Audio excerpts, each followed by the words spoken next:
So one thing I wanted to discuss in this video is obviously how to, some tips and tricks for starting a fire in the actual backcountry boiler. The other piece that I did not mention was how I actually use this Ziploc container here. Once again, this is the large-sized, it's called screw top Ziploc container. I've also shaved the edge here so that it's streamlined all the way down.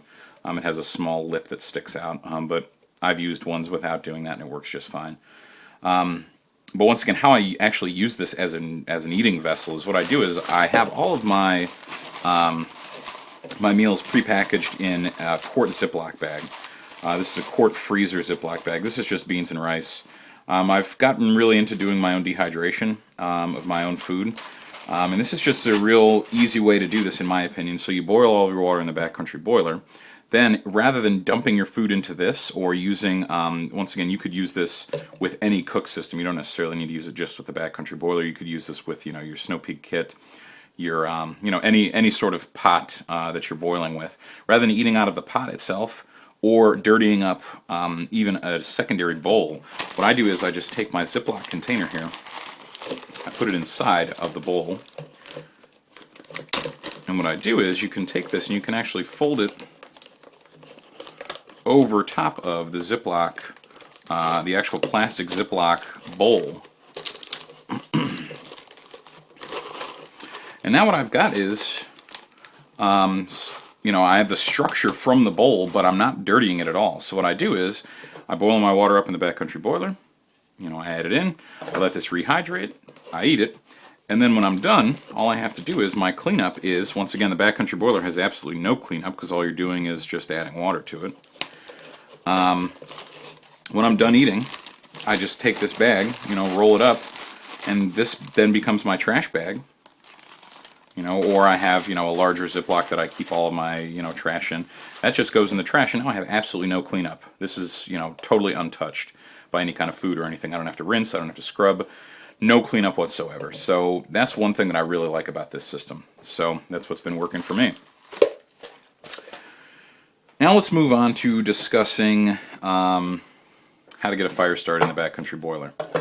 Like I had mentioned, I really love this piece of kit. It's awesome. The one limitation is the small fire pan. You're trying to get a fire started in a, what is that? Probably a 3x3, area here. It's obviously, a bit difficult comparatively than when you're talking about a larger fire. So just one of the setbacks, but I've developed over the past year or so, I've sort of tried my hand at different items.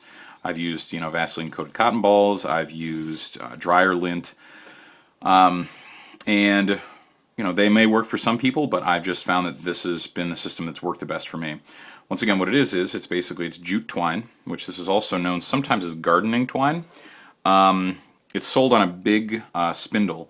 You can get it at, once again, if you search, Lowe's or something like that. It's called sometimes gardening twine, but jute twine, J-U-T-E is what it goes by. It's sold in, I think, 100-foot spools. And I carry, however much this is. This might be, 30 feet, maybe 40 feet of it. And I use this for starting my large fires as well. What I do is I take about a 6-foot length, so I just pretty much kind of stretch it, from shoulder to shoulder. And I cut a 6-foot length, roughly, 5-6-foot length, 4, 5, 6-foot length.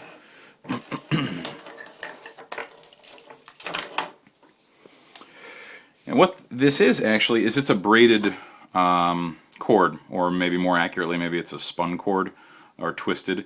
But whatever the case is, it's 3 separate pieces of actual cord in here.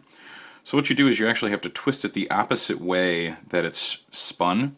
And you'll see that it actually separates into 3 very distinct strands. And then what you do is, one way that I've found that's easiest to unravel this would be to take your 2 strands now. So you've got your 2 strands separated and you've got your 1 strand. So my 2 strands are here, my 1 strand is here. I take the 2 strands, kind of hold it between my lips, and then spin.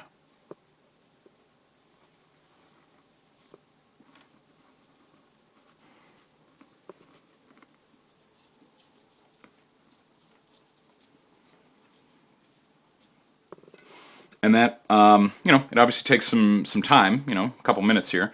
But once you actually start unwinding all of this stuff, you'll end up with three very distinct lines. I'm going to cut away here and pick up with, what it ends up looking like once I, have this all unwound.